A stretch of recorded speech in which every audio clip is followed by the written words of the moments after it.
Assalamu alaikum, brother. Wa alaikum salam.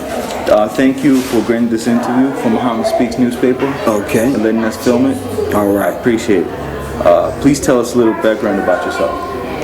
Wow, that's a long story. I am my father's son, seventh son of a family of 13. I'm the 12th child, born and raised Long Island, New York. Had a normal kind of upbringing. It's kind of difficult for my mom because you kind of figure with that many children, you're scraping the bottom of the cereal box.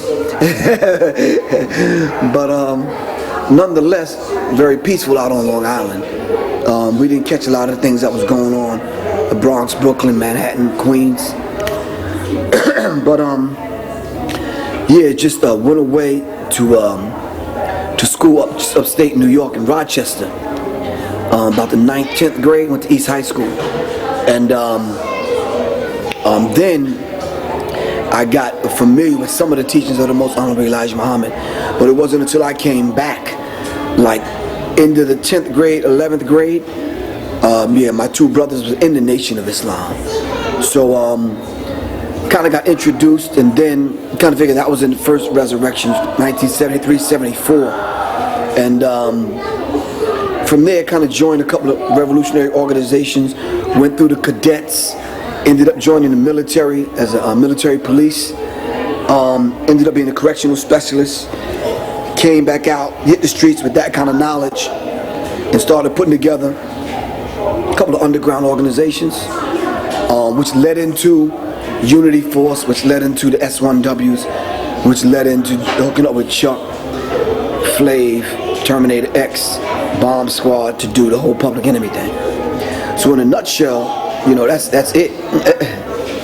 So now you said you hooked up with the crew of Public Enemy. Well, not really. They weren't Public Enemy then. Okay. Right. So you just knew them as individuals at that time? Right. And I think it was one of those situations where I was hooked up with Hank Shockley and Keith Shockley and Jerry J. We had a crew called Spectrum City. We were DJs. And it was Chuck who joined us. Right. Where was this at, and what? This was the time? Long Island, New York, roughly about 80, 81, 82. So you met somewhere at friends' houses or some organization? No, in Roosevelt, that kind of stuff is corny, man. Okay. If you lived in Roosevelt, then you had to know everybody. Okay. Roosevelt is only 1 square mile. Okay. Dr. J, a couple of members of Guy, Eddie Murphy, Charlie Murphy, all of us from Roosevelt. So how did the group form, Public Enemy? That was basically formation, the formation of Public Enemy. We used to do these parties, man. Like, these parties at the Korean Ballroom and other places.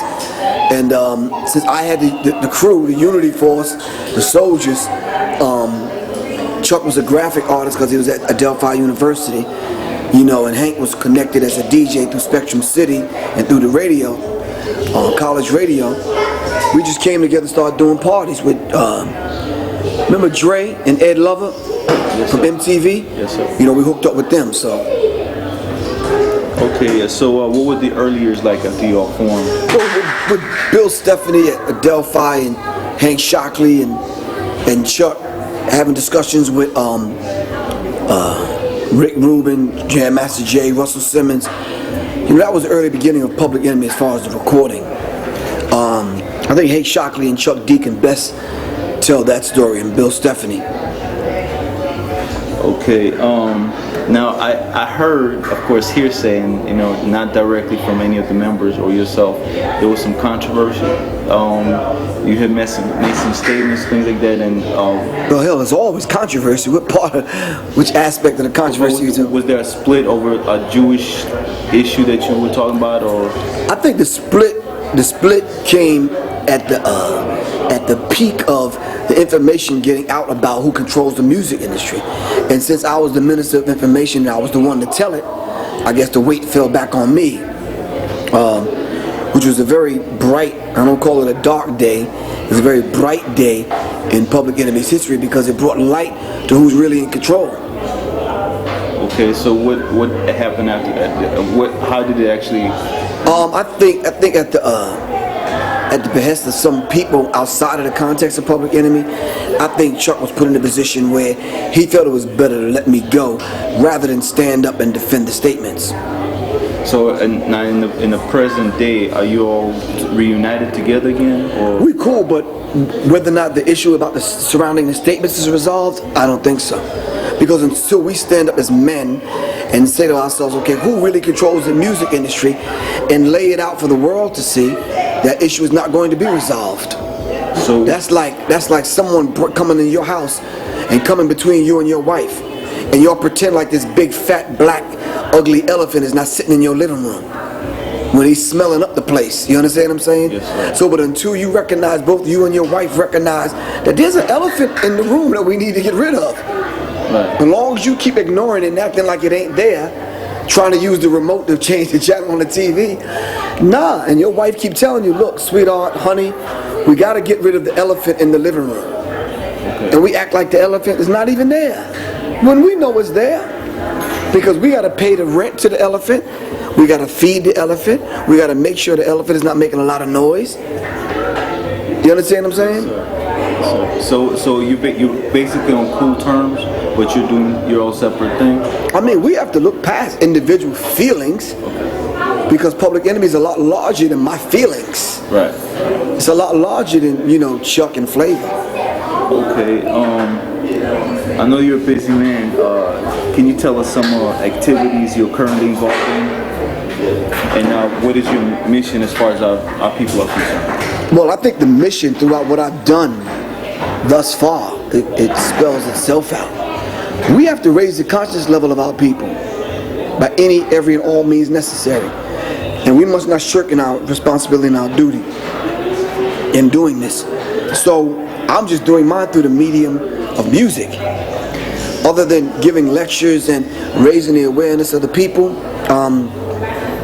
I teach martial arts free of charge, a women's self-defense class, because I believe that women should learn self-defense so we can protect the babies. I'm involved in certain activities that I can't mention on camera, but nonetheless, still educating people and still creating opportunities for people to come, sit down in seminars and lectures to raise their consciousness level. You understand what I'm saying? So that's basically where I'm at. A lot of the strategy we can't put out there because not only are we watching this, but our open enemy is watching this. Yes, sir. So we have to understand that. I just want to inform my people, make them aware without compromising our well, we nowadays in 2008, our people have to meet us halfway. Yes, sir. Do you understand what I'm saying? Yes, sir. We have a saying in revolutionary circles, all those that know. Okay, the next question is, what do you think of the Nation of Islam? And when I asked that, inside of that, about Master Fra Muhammad, the Honorable Elijah Muhammad, Wallace D. Muhammad, Minister Louis Farrakhan, Mr. Muhammad. Right. Well, I think the nation is truly what it says it is. It is a nation of Islam, and I encourage every audience that I speak in front of to stop thinking as individuals, but start acting as though we're a nation.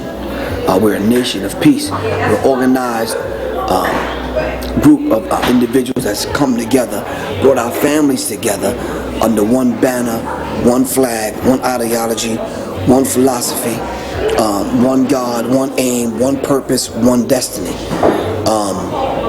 I think all of the Muhammads are doing a marvelous work, but to separate Silas from Wallace from the Honorable Minister Louis Farrakhan will take us all day. That's a subject in and of itself. We're going to be judged by the work that we do, and we're going to be either allowed or denied access to heaven according to our conscious behavior and our deeds here. You follow what I'm saying? So we need to understand that particular dynamic. But I can say that I've learned from all of the Muhammads. If it was not for Master Farad Muhammad, we wouldn't be sitting here calling each other brother and operating on the basis of trying to advance the cause of Islam. We would not be sitting here. If it wasn't for the sacrifice that Elijah Muhammad made, we wouldn't be sitting here. And if it wasn't for the sacrifice that Elijah Muhammad's family made and all of his ministers, Minister Farrakhan, Silas Muhammad, Warif Deen Muhammad, we wouldn't be sitting here. So we can't single out one and say this one is better than the other. Oh, I'm shunning this one, but I respect that one, but I only have a small amount of respect for that one, and I don't understand what that one says. It's best that we understand the whole family, because each one of them great men has done a work and is doing a work and made a sacrifice that we could even sit here and even have this particular conversation. Plain and simple. Plain and simple. You no doubt heard of the recent passing of Imam Wardi Muhammad. Right, but in the black African family, we don't revere great men as being gone, as being dead. We don't speak that kind of language, because the black African family consists of those that were, those that are, and those that will be. So he's still here with us. Yes, sir. All right. Now, more specifically, as much as I represent, or I'm a follower of the Honorable Silas Muhammad, right? I would want to know, what do you think of him and his work? Like, how much aware are you? I'm not really aware of his work, but I met the brother, and I have a lot of great respect for him. I remember when Minister Farrakhan brought him to speak, and there was dialogue going on. Every now and then I get a paper, I see the brothers and greet the brothers and have small dialogue. My thing is this: any Muslim that would advance the cause of Islam, that's pricking the consciousness of us as a people to advance our cause, we have to give thanks and honor to. I don't know enough about Silas Muhammad or Warif Deen Muhammad to even speak on it, because my two brothers, in my early introduction to Islam was in the Nation of Islam, headed by the Most Honorable Elijah Muhammad, and now the Honorable Minister Louis Farrakhan. So that has been my introduction into Islam and the scope of my awareness. Now, I've sat with and had conversations with other people that were in Islam. I didn't get off in depth into any other school of thought, if I could use that particular language. Okay, well, just as a little brief moment, Mr. Muhammad's major work is reparations. Right. Human rights for Afro-descendant people. Okay. And finally, Exodus, having a nation we could call our own. Right. So he has dedicated all his life, then the rest of his life, toward that, working with leaders from 19 different countries. So he's a known personality within the United Nations, right, amongst these other leaders, and he's representing all black people who are descendants of the enslaved Africans. So what do you think about reparations, the fight in the United Nations, self-determination for our people, meaning the mission toward going back home and having our own nation, as opposed to staying in America and trying to make it all right over here? Okay. And because Mr. Muhammad represents that route, going and leaving here, just like the Honorable Elijah Muhammad put us on that course. And every Becca Muhammad speaks, he would say that we want the reparations for 20 years, either on this continent or elsewhere in our own separate state. And so he going along that route. And I just want to know, how do you view that position versus the position staying in America and working our problems out over here, as opposed to? Well, I can't honestly say that I would agree with that, and it shouldn't be a thing where I agree or disagree. Everyone has their own methodology. I'm for reparations. I'm for repairing the damage. I'm for getting back everything that was taken from us, including the self. But when it comes to leaving America, no. We're going to take what we need here, 8 to 10 states that we can call our own, and we're going to set up something on any other continent. Because if you study your lessons, it teaches us that there's 196,940,000 square miles of this planet. All right? We ruled it from our throne that they called Africa. All right? But this is not their land. This is our brother, the Native Americans' land. So ain't no reason why we got to pack up and leave, unless the Native Americans say we should leave. Nope, we want 8 to 10 states that we can call our own here, and we want to set up dual citizenship in any other country that we choose. I'm saying that we should set up dual citizenship on the continent. I say we should set up dual citizenship in Brazil, where a large number of our people are at. Once we do that, we'll be able to take our rightful place and sit our people back on the throne where we belong. I'm not packing up going nowhere. If there's going to be a battle, it's going to be a battle inside of America and outside of America. So this whole idea of going somewhere else, no, not an option for me. Not an option. No, I'm going to connect with my revolutionary brothers throughout the globe, and if we got to shut it down, we're going to shut it down, plain and simple. That's the mindset, that's the mind frame, that's what I want to pass on in case I never do another interview in another day in my life. No one understands that if I walk out and get hit by a car now and pass on and pass forward, I want people to know and no, we're going to stake our claim here. We want 8 to 10 states that we can call our own here. We're going to set our flag in this soil here, along with setting up dual citizenship on other continents. So, can I ask you a brief question concerning this in one point, because I'm a believer in the Honorable Elijah Muhammad's teachings, and one of his main teachings is that America, that he taught on the mother plane. He said that Master Prophet Muhammad taught him that there's a mother plane out here, and its sole purpose is to destroy this wicked world.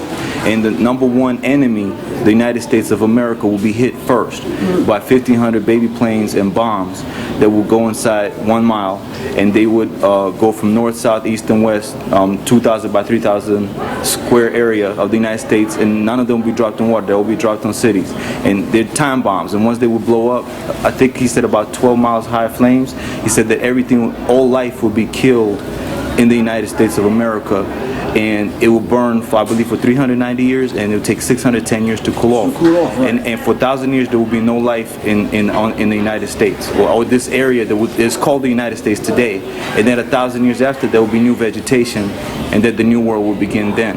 So anybody that would stay here, do you believe in that teaching that they will be destroyed? Or? Of course, but Allah is not going to destroy the true believer.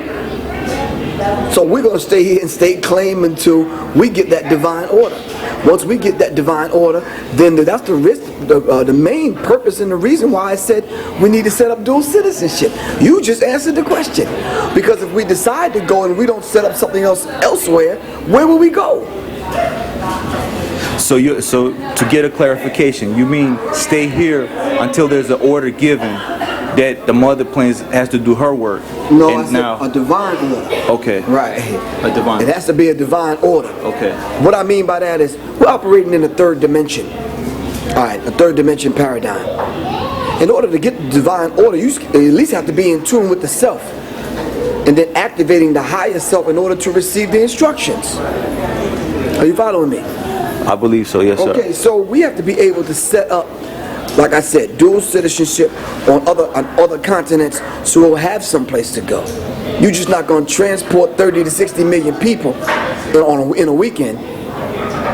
Are you following me? Yes, sir. So what do you think of the Obama presidency, or if Obama is elected, the fact that Barack Obama is running, that he's won the Democratic nomination, and he's gotten as far as an African American can get, or has gotten thus far in history, and just the whole campaign, and what does it mean to our people? Well, just to answer the first part of that and just kind of set the record straight, I don't believe in voting. I wouldn't encourage anyone to vote. The vote is a damn scam. That's first of all. And then who are we to really think that in 2008, just because a black man is running, that we're going to receive justice from this government? Even if he is president, do we take everything that Silas Muhammad taught, the Honorable Minister Louis Farrakhan taught, and the messenger, the most Honorable Elijah Muhammad taught, and just put it aside and not seek justice from this government? No. I think even if Barack Obama is selected president, I don't think that black men and women are going to get justice at all. Now, that may have taken care of the second part of your question because, first of all, I'm not an African American. It's sad that he believes he is, because we have to understand this point, and I want you to get this real clear. African Americans cannot petition the government for reparations. Are you following me? Yes, sir. 14th Amendment citizens, you cannot petition this government and demand reparations. If you're a black African, you can. Are you following me? Yes, sir. So we need to be very careful of the language that we use. If you're a subject of the crown, if you're a subject of the empire of the city, if you're a subject of the Vatican, London, and the District of Columbia, no, you're not going to get reparations because you're not even a citizen. So are you aware of the name Afro-descendants that the leaders over 19 countries in the Western diaspora have been able to be recognized in the United Nations to represent all black people that are descendants of enslaved Africans? And I think that's a very brilliant thing. That's very beautiful for the time being. So, Elijah Muhammad asked the question, who is the original man? And if we stick to our lessons and that's our point of reference, none of this is confusing. as a follow to what you were saying, Mr. Muhammad put out a press release called "An Obama Presidency: America's Great Deception," and basically he was saying that Barack Obama is an illusion that America is using at this day and time to fool our people. And especially if he does win. And I know you didn't have a chance to read and this writing is too small. I don't have my press release, and I was thinking about that, blowing the font up, because so I have to get you a better copy. But in as much as you have not read the press release, you can't really comment. I mean, we could just kind of concentrate on that particular point. If I could just use your pen. Yes, sir. If you're saying that Silas Muhammad said Obama is an illusion, all right, then we have to go back and ask ourselves the question, who is manufacturing and creating this illusion? All right? And then what is the main purpose for creating the illusion? In order to do what? The illusion, in order to, what was the whole quote? The illusion to bring about. I was paraphrasing, but basically he's saying it's to fool our people, fool black people in America. Right. So, it was an illusion to bring about. He calls it America's Great Deception. Right. An Obama presidency, America. Just the title alone expresses in a nutshell what the article or the press release is about. All right. So if that's the case, then we need to see who's pulling the strings. And then once we figure out who's pulling the strings, we can pretty much figure out the agenda. You understand what I'm saying? Yes, sir. So, if Barack Obama is the new face for imperialism, if he's the new face for fascism, then okay, then we understand. We understand what the dilemma is. We understand what the main purpose of having a black man as president. My take on it was the fact that they're trying to get back onto the continent of Africa, because these people can't survive without melanin. Are you following me? Yes, sir. We need to understand this particular dynamic. And if that's the particular dynamic, then we need to understand that how and what purpose does Barack Obama, what purpose does he serve in the overall scheme of things? Because if he's elected or selected, he only has 4 years to pull it off. So what plans do they have in place already that's going to create this illusion that things are getting better? And then what's going to go on behind the scenes? If you've seen the movie The Wizard of Oz, you've seen the 4 characters, which represents 4 aspects of what was going on in the society at that time. And the yellow brick road symbolizing the gold. How the streets may have been paved with gold, but it led to a very tragic end for not only that wicked witch of the West, you understand what I'm saying? But for that little short, impotent little character behind the curtain, pulling the strings. You understand what I'm saying? Given the illusion that he's a very big, what do you call it? as they teach in the scripture, when you talks about the snake in the Garden of Eden. Well, if you study the scripture from an esoteric point of view, you read about the snake in the scripture in Genesis. Hell, by the time you get to Revelation, he's a big dragon. So we need to understand that process and how did he get to be this dragon. But the whole time there's someone real short pulling the levers and the strings. Are you following? Behind the scene. And we need to understand that. And that's the cover that needs to be pulled and the curtain that needs to be pulled back in order to deal with the illusion. You understand what I'm saying? The illusion to bring about this conclusion. And you know, that's not necessarily the solution. That's not going to be the solution. That's not the solution to our woes in America and throughout the world. No, not at all. We actually don't want November 5th, you know, everybody's going to get 40 acres and a mule. No, that's not going to happen. That's not going to happen. Yes, so all right, Professor Griff, I appreciate your time. I appreciate for you us granting this interview for Muhammad Speaks and Lost Financial Installment of the Honorable South Muhammad. You mind if I just give the people my information? You can reach me at www.headquarters.com or www.publicenemy.com. Headquarters is spelled HDQTRZ.com.